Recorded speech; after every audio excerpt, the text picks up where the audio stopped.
Hello and welcome to another episode of Johnny Mac's Bring That Mac Back, where we breathe new life into older Macs. Today we're going to be breathing new life into this Mac Mini. Now, for those that know me, know that I love my Mac Minis, and I've been a proud Mac Mini owner since they first came out in 2004, and I've owned almost every version except for this one. This is a 2014 Mac Mini. And for me at least, this represents a turning point with Apple, where Apple started to produce products that were no longer meant to be upgraded and only replaced, never repaired. The machine in particular, or the low-end model of this machine, only shipped with 4 gigs of RAM and a 1.4 gigahertz i5 processor. And that combined with a 5400 RPM notebook drive yielded such poor performance it could barely run the operating system it shipped with.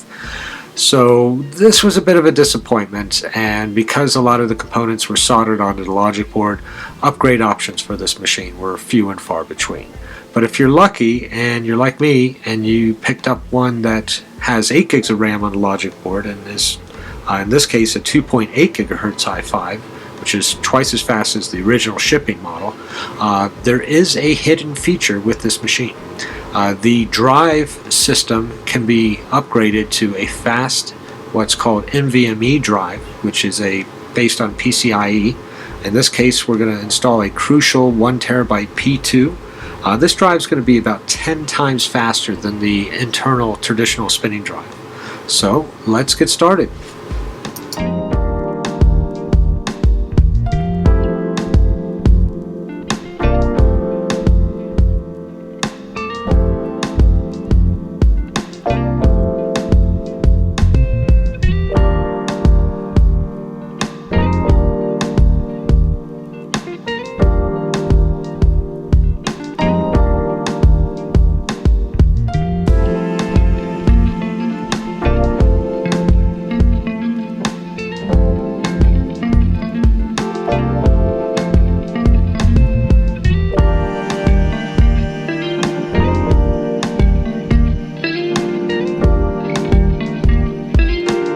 With the Mac Mini mostly disassembled, we have now gained access to the drive carrier.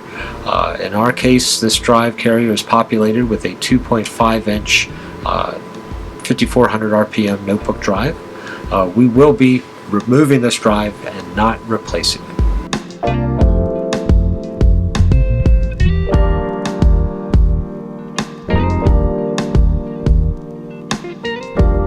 With the drive removed, we're ready to reassemble the Mac Mini.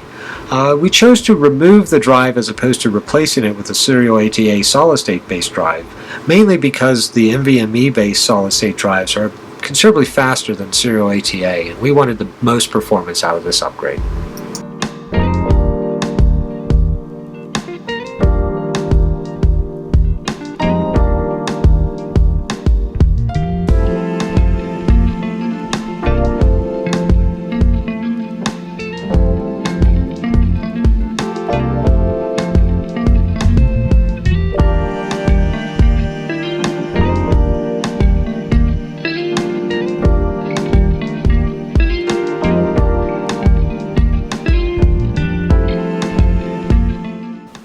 With reassembly of the Mac Mini nearing completion, it is time to install the NVMe drive.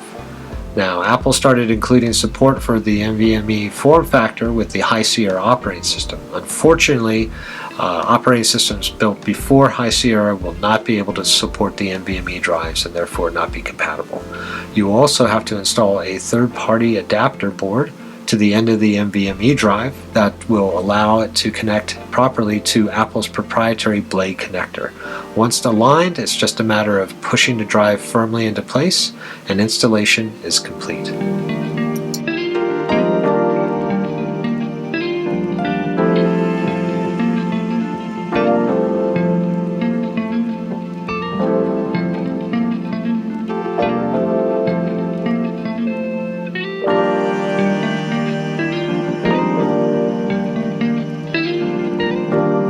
With installation of the final screws and the base attached, that completes this upgrade for the Mac Mini, and we're ready for an OS install. But before that, we have to format the drive. I'm going to format it with the APFS file system before I install Mojave.